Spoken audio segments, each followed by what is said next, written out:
नमस्कार. आपल्या सर्वांचं स्वागत आहे जीके 24 मराठी या एज्युकेशनल चॅनलमध्ये. तर आजचा व्हिडिओ आहे आपला आय-सी-डी-एस अँसर कीच्या संदर्भात. तर पहा मित्रांनो, या ठिकाणी आय-सी-डी-एसची भरती आली होती. त्याची प्रथम उत्तर तालिका प्रसिद्ध झालेली आहे आणि बऱ्याच दिवसांपासून विद्यार्थिनी या ठिकाणी सेकंड रिस्पॉन्स शीटची वाट पाहत होत्या आणि आता अखेर सेकंड रिस्पॉन्स शीट प्रसिद्ध झालेली आहे. तुम्ही जर अद्याप चेक केलेली नसेल तर डिस्क्रिप्शन बॉक्समध्ये त्याची लिंक आहे, त्यावर जाऊन तुम्ही तुमची रिस्पॉन्स शीट चेक करू शकता. त्यासोबतच टेलिग्राम ग्रुपला सुद्धा आपण लिंक प्रोव्हाइड केलेली आहे.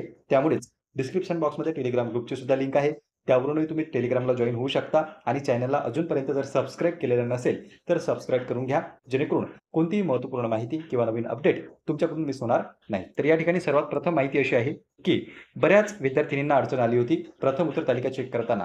तर इथे काळजीपूर्वक तुम्ही तुमचा नोंदणी क्रमांक टाका, त्यानंतर जो पासवर्ड आहे तो तुम्ही टाका. पासवर्ड जर विसरले असाल तर खाली तुम्हाला पर्याय आहेत. पासवर्ड जर विसरले असाल तर इथे पहा, फॉरगेट पासवर्डचा पर्याय या ठिकाणी खाली तुम्हाला उपलब्ध आहे किंवा चेंज पासवर्डचा पर्याय दोन्हीही उपलब्ध आहे. जर फॉरगेटचा पर्याय तुम्ही वापरला तर तुम्हाला तुमचा जो काही रजिस्ट्रेशन नंबर आहे किंवा रजिस्ट्रेशन ईमेल आहे त्यावर तुम्हाला तुमचा पासवर्ड कळून जाईल जो जुना आहे तो. आणि जर चेंज पासवर्डचा पर्याय तुम्ही निवडला तर OTPद्वारे तुम्हाला तुमचा पासवर्ड हा चेंज करण्याचा पर्याय या ठिकाणी उपलब्ध होईल. तर असे दोन माध्यम आहेत, तुम्ही तुमचा पासवर्ड मिळवू शकता. जो काही तुमचा रजिस्ट्रेशन नंबर आहे तो तुम्हाला तुमच्या रजिस्टर्ड ईमेलवर मिळालेला आहे, तोही त्या ठिकाणाहून तुम्ही पाहून घेऊ शकता आणि लॉग इन करून तुमची रिस्पॉन्सिबिलिटी चेक करू शकता. लॉग इन केल्याच्या नंतर तुम्हाला प्रोफाईलमध्ये जायचं आहे. प्रोफाईलमध्ये गेल्याच्या नंतर जे ॲक्शनचं आय बटन आहे त्यावर क्लिक करायचं आहे, तिथे तुम्हाला तुमची रिस्पॉन्स शीट मिळून जाईल. आता ज्या ज्या विद्यार्थिनींनी त्यांची रिस्पॉन्स शीट चेक केलेली आहे तुम्ही तुमचा स्कोर हा मेन्शन करा.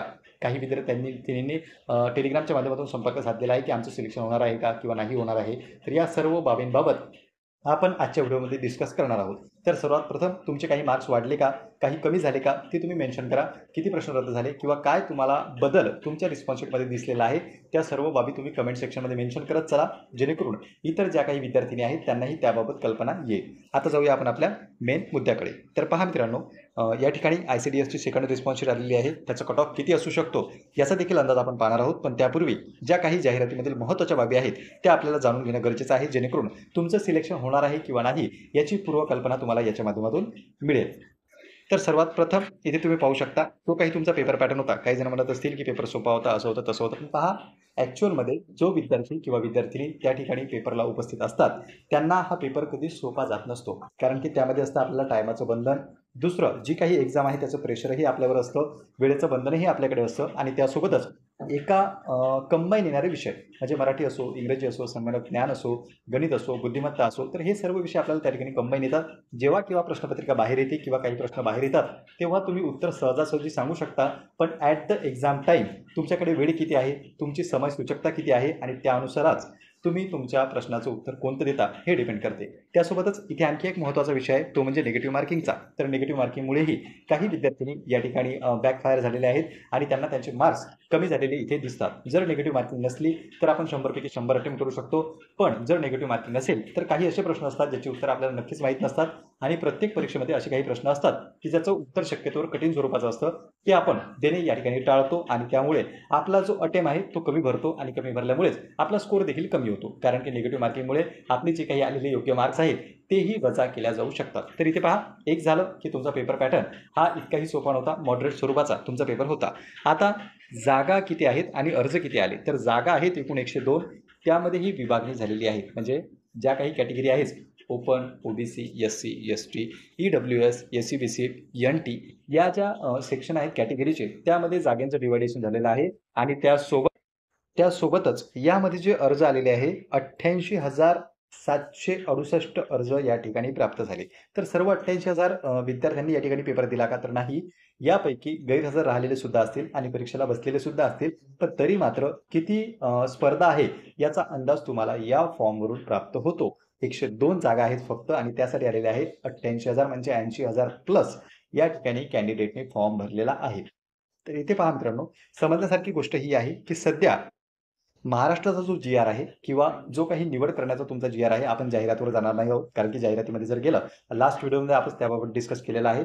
तुम्हाला 90 गुण घेणं गरजेचं आहे, 90 प्लस गुण घेणं. आता काही जण असे आहेत की ज्यांना 90 मार्क्स नाहीत, पण तरीही चिंता करण्याची आवश्यकता नाही. सध्या तुमची लागलेली आहे सेकंड रिस्पॉन्स शीट, यापूर्वी लागली होती तुमची प्रथम उत्तर तालिका आणि आता होणार आहे नॉर्मलायझेशन. जाहिरातीमध्ये नॉर्मलायझेशन त्यांनी मेन्शन केलेलं नव्हतं. त्यांनी सांगितलेलं होतं की सर्व कॅन्डिडेटची परीक्षा ही एकाच वेळी घेण्यात येईल, पण इथे मात्र किती शिफ्टमध्ये परीक्षा झालेली आहे त्याचे चित्र तुमच्या समोर आहे. आणि याचं कारण काय आहे अनेक शिफ्टमध्ये पेपर घ्यायचं? ते म्हणजे आलेले अर्ज भरपूर आले, त्यामुळेच परीक्षा जी आहे ती डिवाईड करावी लागली वेगवेगळ्या शिफ्टमध्ये. आणि जेव्हा केव्हा वेगवेगळ्या शिफ्टमध्ये परीक्षा होते त्यावेळेस नॉर्मलायझेशन हे सर्व विद्यार्थ्यांना बंधनकारक असतं. म्हणूनच तुमचं नॉर्मलायझेशन होणार आहे.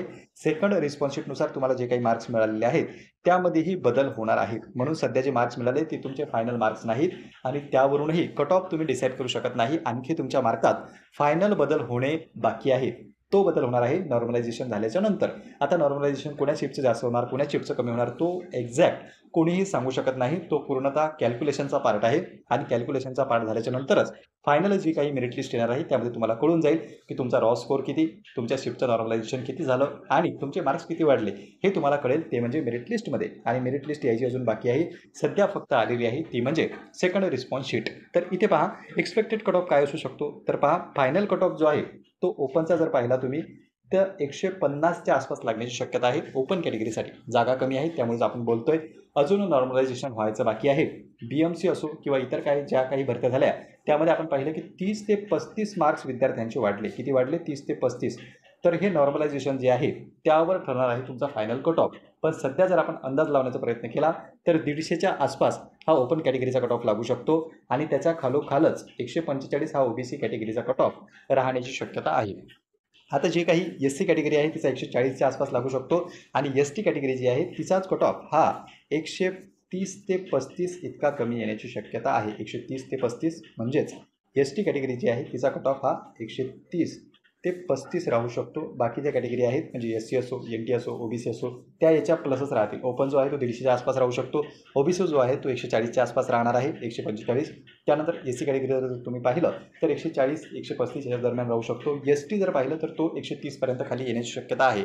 आता हा जो कट ऑफ आहे तो आफ्टर नॉर्मलायझेशन राहू शकतो कारण की सध्या तुमचा मार्क्स जे आहेत ते फायनल नाही आहेत. सध्या तुम्हाला सेकंड रिस्पॉन्स शीटनुसार किती मार्क आहेत, फर्स्ट रिस्पॉन्स शीटमध्ये तुम्हाला किती मार्क्स होते हे सर्व तुम्ही कमेंट सेक्शनमध्ये कमेंट करा, जेणेकरून आपल्याला एक कल्पना येऊन जाईल की किती मार्कांचा बदल हा फर्स्ट आणि सेकंड रिस्पॉन्स शीटच्या दरम्यान झालेला आहे. आणि नॉर्मलायझेशनमध्येही तुमचे मार्क जे काही वाढणार आहेत किंवा कमीही होऊ शकतात. आणि जर तुम्हाला पास व्हायचं असेल, उत्तीर्ण व्हायचं असेल तर 90+ मार्क्स या ठिकाणी गरजेचे आहेत. तुमचं सिलेक्शन व्हायसाठी नाही तर पात्र ठरण्यासाठी. 90 मिळाले म्हणजे तुम्ही सिलेक्ट होणार का? नाही. पण 90पेक्षा कमी जर मार्क तुम्हाला मिळाले तर तुम्ही या ठिकाणी अपात्र ठरणार आहात. म्हणूनच तुम्हाला 90पेक्षा जास्त गुण मिळवणं गरजेचं आहे. कारण की महाराष्ट्र शासनाचा जो GR आहे तो सांगतो आपल्याला की 45% जास्त गुण मेरिट लिस्टमध्ये येण्यासाठी किंवा पात्र ठरण्यासाठी कंपल्सरी आहेत. 200 गुणांची आपली परीक्षा झाली त्यामुळे 90 मार्क घेणं हे कंपल्सरी आहे. 90पेक्षा कमी जर तुम्हाला पडत असतील तर तुम्ही या भरती प्रक्रियेतून बाहेर टाकल्या जाणार आहात. आणि ते 90 मार्क कधीचे ग्राह्य धरले जाणार आहेत तर आफ्टर नॉर्मलायझेशनचे. ठीक आहे मित्रांनो, तर तुम्हाला किती मार्क्स मिळाले, तुमचं सेकंड रिस्पॉन्स शीटनुसार स्कोर काय आहे हे सर्व तुम्ही कमेंट सेक्शनमध्ये मेन्शन करा. पुन्हा भेटूया आपण अशाच एका माहितीपूर्ण व्हिडिओमध्ये. नमस्कार.